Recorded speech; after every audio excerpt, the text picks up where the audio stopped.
SIR के मुद्दे पर सुप्रीम कोर्ट में सुनवाई हुई, जहां बंगाल की सीएम ममता बनर्जी ने खुद दलीलें पेश की।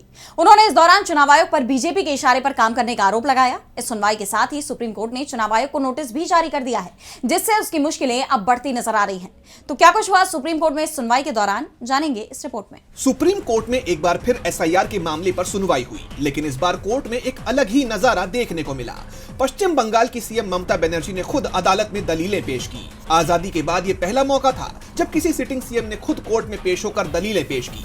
उन्होंने सीधा आरोप लगाया कि चुनाव आयोग बीजेपी के इशारे पर काम कर रहा है और पश्चिम बंगाल के वोटर्स को निशाना बनाया जा रहा है।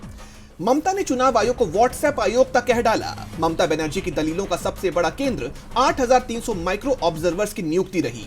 उनका तर्क था कि जो काम वैधानिक रूप से इलेक्टोरल रजिस्ट्रेशन ऑफिसर यानी ईआरओ को करना चाहिए, वो काम बाहरी माइक्रो ऑब्जर्वर से करवाया जा रहा है। उन्होंने आरोप लगाया कि बीजेपी शासित राज्यों से इन ऑब्जर्वर्स को बुलाकर खास तौर पर नाम कटवाने के लिए तैनात किया गया है।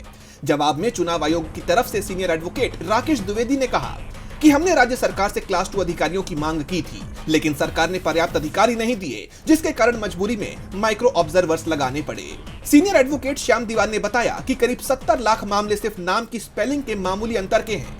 बंगाल में उच्चारण और अंग्रेजी अनुवाद की वजह से दत्ता, गांगुली या रॉय जैसे नामों में जो अंतर आता है, उसे लॉजिकल डिस्क्रिपेंसी यानी तार्किक विसंगति मानकर नोटिस भेज रहे हैं। इस पर सीजे सूर्यकांत ने चुनाव आयोग को हिदायत दी कि नोटिस भेजने में सावधानी बरतें और प्रतिष्ठित लेखकों या निर्दोष नागरिकों को परेशान ना करें। अपनी बात जारी रखते हुए ममता ने एसआईआर प्रक्रिया को नाम काटने की मशीन बताया। ममता ने कहा, शादीशुदा बेटियों और घर बदलने वाले गरीबों को एक तरफा हटाया जा रहा है। असम में ऐसा क्यों नहीं हो रहा? सिर्फ बंगाल को ही क्यों निशाना बनाया जा रहा है? 1.36 करोड़ वोटर्स की विसंगतियों को सुलझाने के लिए पर्याप्त समय नहीं दिया गया।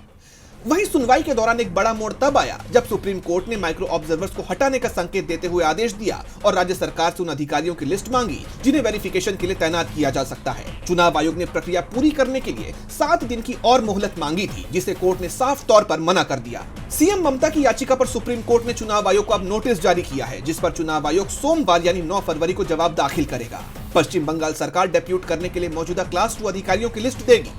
अब इस मामले की अगली सुनवाई सोमवार यानी 9 फरवरी को होगी। यह मामला सिर्फ वोटर लिस्ट का नहीं, बल्कि संवैधानिक संस्थाओं की साख और नागरिक अधिकारों के बीच के टकराव का बन गया है। सोमवार को होने वाली सुनवाई तय करेगी कि बंगाल की वोटर लिस्ट में बचे हुए करोड़ों नामों का भविष्य क्या होगा। डीबी लाइव की रिपोर्ट। हमारे चैनल से जुड़े रहने के लिए YouTube पर टाइप करें डीबी लाइव, सब्सक्राइब बटन को क्लिक करें और बेल आइकन को दबाना न भूलें, ताकि खबरें आप तक पहुंचती रहें।